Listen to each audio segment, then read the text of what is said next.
En ces temps troublés, nous sommes témoins d'une invasion croissante des ténèbres et de la malveillance qui semble vouloir amplifier l'influence du « Dieu de ce monde ». En réfléchissant aux récents événements des Jeux Olympiques, en particulier à la cérémonie de clôture qui s'est tenue le dimanche 11 août à Paris, il est crucial que nous accordions notre attention aux dimensions spirituelles plus profondes en jeu. Les cérémonies, tant d'ouverture que de clôture, étaient imprégnées d'un riche symbolisme qui exigeait notre attention. Ce symbolisme agit comme un rappel flagrant de l'influence et du pouvoir omniprésent de Satan, qui est décrit par l'apôtre Paul comme le « Dieu de ce monde » dans 2 Corinthiens 4:4. Le titre de « Dieu de ce monde » n'est pas à prendre à la légère. Lorsque l'apôtre Paul fait référence à Satan de cette manière, il s'agit d'une désignation d'une signification profonde et significative. Dans les Écritures, les titres ne sont pas de simples étiquettes mais ont des implications profondes, encapsulant les sens, le rôle et l'impact de l'individu auquel il se réfère. Satan, en tant que « Dieu de ce monde », exerce un contrôle considérable sur les systèmes et les structures de notre époque. Son influence s'étend au gouvernement, aux cultures et même aux institutions religieuses, les éloignant souvent de la vérité de Dieu.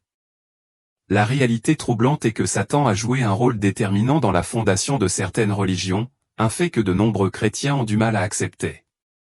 Néanmoins, il est essentiel que les croyants reconnaissent que Lucifer, en tant que « Dieu de ce monde », exerce un pouvoir considérable.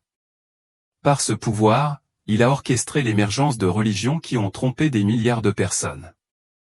L'avertissement de la Bible est explicite dans Galates 1, 8-9, mais, quand nous-mêmes, quand un ange du ciel vous annoncerait un autre évangile que celui que nous vous avons prêché, qu'il soit anathème. Nous l'avons déjà dit, je le redis à cette heure, si quelqu'un vous annonce un autre évangile que celui que vous avez reçu, qu'il soit anathème. Ce passage nous met en garde contre le fait de croire à un autre évangile que celui qui a été transmis à l'origine, même s'il vient d'un être angélique. Il est alarmant de constater que des religions réelles ont été établies sur la base de prétendues visites d'anges qui apporteraient prétendument de nouvelles révélations divines prêchant un évangile différent. Dans cette optique, nous devons rester vigilants, discerner les forces spirituelles à l'œuvre et rester fermes dans notre adhésion au véritable évangile. La Bible fait référence à Satan comme le « Dieu de ce monde » pour une raison profonde. Cette désignation souligne l'étendue et la subtilité de son influence. Satan n'est pas simplement un observateur passif, mais un agent actif de tromperie, guidant constamment le cœur et l'esprit des gens loin de la vérité de Dieu. Son pouvoir, bien que significatif, n'est pas l'autorité ultime. Le psaume 24:1 affirme cette vérité en déclarant « La terre est à l'Éternel, avec tout ce qu'elle renferme ». Ce verset réaffirme que la souveraineté de Dieu reste suprême et incontestée. Tout ce qui existe tombe sous la domination de Dieu, même si Satan opère dans les limites permises par Dieu. Des événements récents, comme les cérémonies olympiques, illustrent de manière frappante l'étendue de l'influence de Satan et la guerre spirituelle en cours qui passe souvent inaperçue dans notre vie quotidienne. La cérémonie d'ouverture, en particulier, a présenté un spectacle que beaucoup ont trouvé profondément troublant, avec des images et un symbolisme qui semblaient célébrer les ténèbres et glorifier Lucifer. Ce spectacle contrastait fortement avec la lumière et la vérité de l'Évangile. Cependant, si la cérémonie d'ouverture était une démonstration flagrante de ces influences sombres, la cérémonie de clôture est allée plus loin, exposant encore plus le conflit spirituel intense qui nous entoure. Le point central de la cérémonie de clôture était le voyager doré, un personnage qui a traversé une terre stérile et désolée. Alors que les organisateurs de l'événement affirment que cette figure symbolise des aspects de l'héritage historique de la France, y compris l'esprit de la Bastille, ceux qui ont une vision spirituelle reconnaissent une représentation plus profonde, Lucifer lui-même. Les médias grand public pourraient rejeter ces préoccupations en les qualifiant de réactions excessives ou d'interprétations erronées, mais le symbolisme en dit long à ceux qui sont à l'écoute de la guerre spirituelle en cours. Dans Luc 10h18, Jésus remarque « J'ai vu Satan tomber du ciel comme un éclair », une puissante réflexion sur la chute dramatique de Lucifer. Ce voyager doré descendant sur terre sert de rappel brutal de cet événement. Autrefois porteur de lumière et exalté au ciel, la rébellion de Lucifer a conduit à sa chute de cette position élevée. Ésaïe 14, 12-15 raconte de manière vivante cette chute, comment es-tu tombé du ciel, ô Lucifer, fils de l'aurore? Comment es-tu abattu à terre, toi qui affaiblissais les nations? Car tu disais en ton cœur, je monterai au ciel, j'élèverai mon trône au-dessus des étoiles de Dieu, je m'assiérai sur la montagne de l'assemblée, à l'extrémité du septentrion, je m'élèverai sur les hauteurs des nuées, je serai semblable au Très-Haut. Et pourtant tu seras précipité dans le séjour des morts, dans les profondeurs de la fosse. Malgré les critiques et le scepticisme généralisé, le choix des images de la cérémonie de clôture n'était pas fortuit mais intentionnel. Le voyage du voyager doré le conduit à la déesse Niké, prononcée Naika, représentée comme une statue sans tête entourée d'acrobates. Cette déesse sans tête symbolise également les anges déchus qui ont abandonné leur demeure céleste et ont été précipités sur la terre. Jude 1h6 décrit ces anges, et les anges qui n'ont pas gardé leur héritage mais qui ont abandonné leur propre demeure, il les a réservés dans des liens éternels sous les ténèbres pour le jugement du grand jour. L'utilisation délibérée de telles images souligne un message spirituel plus profond et plus sinistre, affirmant que ces choix artistiques ont été soigneusement élaborés et non de simples coïncidences. Les anges déchus, tout comme Lucifer, se sont rebellés contre l'ordre établi par Dieu et ont dû faire face à de terribles conséquences pour leurs défis. La Niké sans tête, entourée d'acrobates, se présente comme une moquerie grotesque de cette rébellion et de cette chute céleste. En contemplant la cérémonie de clôture des Jeux Olympiques, il est essentiel de reconnaître ce qu'elle semble être, une démonstration publique et mondiale d'allégeance aux forces des ténèbres. Cette cérémonie nous rappelle avec force la guerre spirituelle dans laquelle nous sommes engagés ou une bataille non pas contre la chair et le sang, mais contre les principautés, les pouvoirs, les dirigeants des ténèbres de cet âge et les armées spirituelles de la méchanceté dans les royaumes célestes. Ces cérémonies transcendent le domaine des simples performances artistiques ou des célébrations culturelles, elles incarnent des rituels qui glorifient Lucifer et les anges déchus. De tels événements manifestent l'influence du « Dieu de ce monde », dont le but est de tromper et d'aveugler l'esprit de ceux qui ne croient pas. En tant que chrétiens, nous sommes appelés à rester vigilants et à discerner, en reconnaissant les courants spirituels sous-jacents qui se cachent sous la surface de ces grands spectacles. Il est essentiel de se rappeler que, malgré la domination apparente des ténèbres, la victoire appartient à notre Seigneur Jésus-Christ. Il a vaincu le péché, la mort et les puissances des ténèbres, et il reviendra dans la gloire pour établir son royaume éternel. En attendant ce jour, nous devons rester fermes dans notre foi, résister aux stratagèmes du diable et proclamer la vérité de l'Évangile à un monde de plus en plus perdu et trompé. Même si l'on devait soutenir que notre interprétation du symbolisme de la cérémonie de clôture est excessive, il est difficile de considérer la cérémonie comme autre chose qu'un rituel. Le choix intentionnel des symboles, les performances orchestrées et l'imagerie délibérée suggèrent tous quelque chose qui va au-delà du simple divertissement. C'est comme si la cérémonie fonctionnait comme un reflet des réalités spirituelles de notre époque. Si nous abordons ces événements avec discernement, nous ne pouvons nous empêcher de les reconnaître pour ce qu'ils représentent vraiment. J'espère que les récents Jeux Olympiques, avec leurs cérémonies d'ouverture et de clôture, ont éclairé la nature de l'époque dans laquelle nous vivons. Nous vivons à une époque où l'influence de Satan n'est plus dissimulée dans l'ombre mais est ostensiblement exposée à la vue de tous. L'époque des tromperies subtiles et des machinations cachées est révolue. Aujourd'hui, les puissances des ténèbres affichent ouvertement leur influence, nous mettant au défi de la reconnaître et de l'affronter.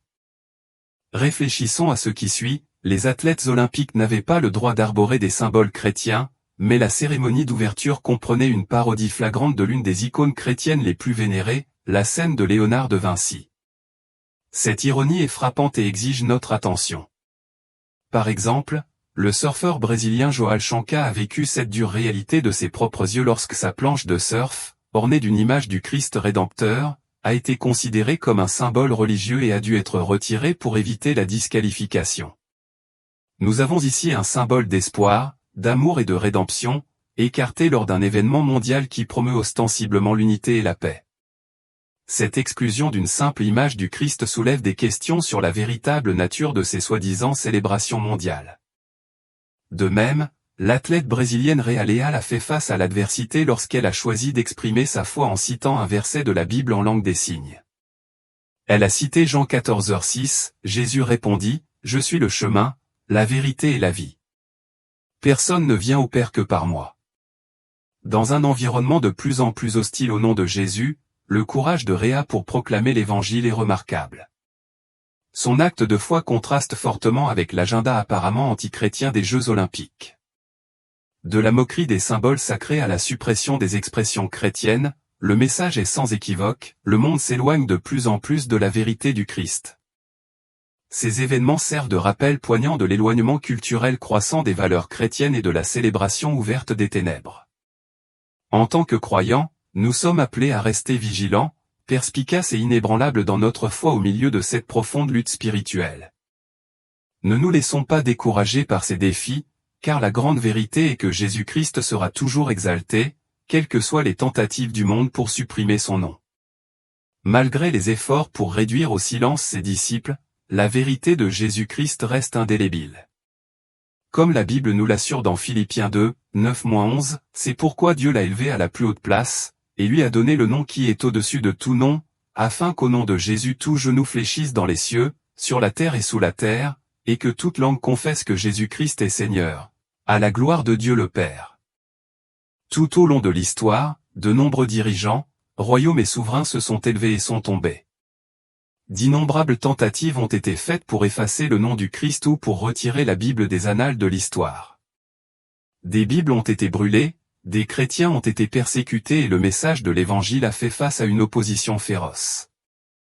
Pourtant, tous ces efforts ont échoué. La parole de Dieu perdure parce qu'elle est la vérité vivante, active et plus tranchante qu'une épée à double tranchant. C'est le souffle de Dieu éternel et immuable. Même si les ténèbres semblent s'approfondir dans notre monde, la lumière du Christ brille toujours plus fort. À chaque époque, des tentatives ont été faites pour éteindre la flamme du christianisme, mais ces efforts n'ont jamais prévalu. Le message de la croix reste aussi puissant aujourd'hui qu'il l'était il y a 2000 ans. Les gens continuent de croire en Christ, les vies sont continuellement transformées et le royaume de Dieu continue de progresser. La puissance de l'Évangile persiste, se dressant fermement contre toute opposition et brillant à travers les ténèbres. Nous servons un Sauveur ressuscité, un roi qui a triomphé de la mort et du tombeau. Jésus-Christ est vivant, assis à la droite du Père, et il reviendra dans la gloire. Apocalypse 1h7 proclame, « Voici qu'il vient avec les nuées. Tout œil le verra, même ceux qui l'ont percé, et tous les peuples de la terre se lamenteront à cause de lui. Ainsi en sera-t-il. Amen. » Dans un monde qui élève tout sauf le nom de Jésus, nous avons une mission claire et vitale. Nous sommes appelés à être le sel de la terre et la lumière du monde, à rester fermes dans notre foi et à proclamer l'Évangile avec audace.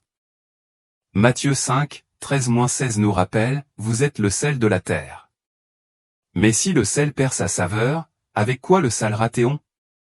Il ne sert donc qu'à être jeté dehors et foulé aux pieds par les hommes. Vous êtes la lumière du monde. Une ville située sur une montagne ne peut être cachée. On n'allume pas non plus une lampe pour la mettre sous le boisseau, mais on la met sur le chandelier, et elle éclaire tous ceux qui sont dans la maison. Que votre lumière brille ainsi devant les hommes, afin qu'ils voient vos bonnes œuvres et glorifient votre Père qui est dans les cieux. Alors que le monde s'assombrit, il a encore plus besoin de la lumière du Christ. Cette lumière brille à travers nous, à travers nos paroles, nos actions et notre engagement inébranlable envers la vérité de l'Évangile.